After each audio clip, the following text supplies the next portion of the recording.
வணக்கம். வெயில் வர ஆரம்பிச்சாச்சுங்க. நம்ம ரோஜா செடிகளை இனி பாதுகாப்பாக வளர்த்து கொண்டு வரணும். செடிகளுக்கு தினமும் தண்ணீர் ஸ்ப்ரே பண்ணி விட்டுருங்க. இப்படி மொட்டுக்கள் கருகாமல் இருக்க நம்ம கெம்னு சொல்லக்கூடிய பெஸ்டிசைட் தெளிச்சிடலாம். வேப்ப எண்ணெய் தெளிக்கலாம், எக்ஸோடஸ் தெளிக்கலாம். இவை அனைத்துமே பூச்சி விரட்டிகள். அப்போ தான் நமக்கு பூக்கள் முழுமையாக கிடைக்கும். அந்த வகையில் இனி நம்ம பெரும்பாலும் ஆர்கானிக் ஃபெர்டிலைசரை ட்ரை பண்ணலாம்.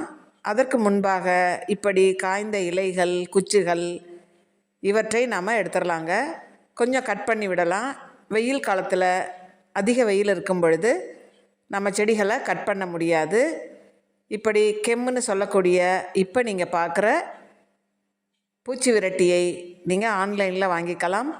இது ஒரு ஆர்கானிக் ஃபெர்டிலைசர். அதன் பிறகு உரமாக கொடுக்க இப்போ நீங்கள் பார்க்குறது கடுகு பிண்ணாக்கு கரைசல். நீங்கள் கடலை பிண்ணாக்கு கரைசலும் பயன்படுத்தலாம். இது மஸ்டர்ட் கேக் ஃபெர்டிலைசர்னு சொல்லக்கூடிய கடுகு பிண்ணாக்கு கரைசல். கடுகு பிண்ணாக்கை ஆன்லைனில் வாங்கி பவுடர்லேயோ அல்லது கேக் ஃபார்ம்லேயோ இருக்கக்கூடிய அந்த பிண்ணாக்கை நீங்கள் ஒரு 2 லிட்டர் தண்ணியில் ஒரு 200 கிராம் போட்டு ஊற வைக்கணும். 2 நாள் ஊறிய பிறகு அதை 10 லிட்டருக்கு 1 லிட்டர் மஸ்டர்ட் கேக் ஃபெர்டிலைசர் கலந்து இப்போ நீங்கள் பார்க்குற மாதிரியாக எல்லா செடிகளுக்குமே ஒரு 1/2 லிட்டர் வீதம் ஊற்றிருங்க. மண்ணை கிளறிட்டு நீங்கள் இந்த உரத்தை கொடுக்கும் பொழுது நல்ல ஒரு செழிப்பான வளர்ச்சி கிடைக்கும். தளிர்கள் அதிகமாக வரும். இப்படி முழுமையான பூக்கள் நமக்கு கிடைக்கும். மொட்டுக்கள் கருகாது. இந்த உரத்தால் செடி ஹெல்த்தியாக வளர்ந்துருங்க. எவ்வளோ பெரிய மொட்டு பாருங்கள். இப்படி நீங்களும் அந்தந்த நேரத்துக்கு செடிகளை பராமரிக்கணும். தினமும் செடிகளுக்கு தண்ணீர் ஸ்ப்ரே பண்ணிடணும்.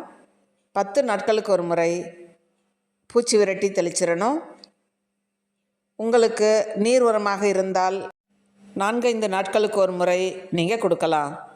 இப்படி தொடர்ந்து நீங்கள் கொடுக்கும் பொழுது செடி ஹெல்த்தியாக வரும். நீங்களும் உங்கள் வீட்டில் இருக்கக்கூடிய ரோஜா செடிகளுக்கு இப்படி இனி வரக்கூடிய காலங்களில் ஆர்கானிக் ஃபெர்டிலைசரை ட்ரை பண்ணுங்கள். இவ்வளோ அழகான பூக்களை உங்கள் தோட்டத்தில் பறிக்கலாம். நீங்களும் ட்ரை பண்ணுங்கள். தினமும் பராமரிப்பு கொடுங்க. நல்லா வளர்ந்து வந்துடும். தேங்க்யூ ஃபார் வாட்சிங்.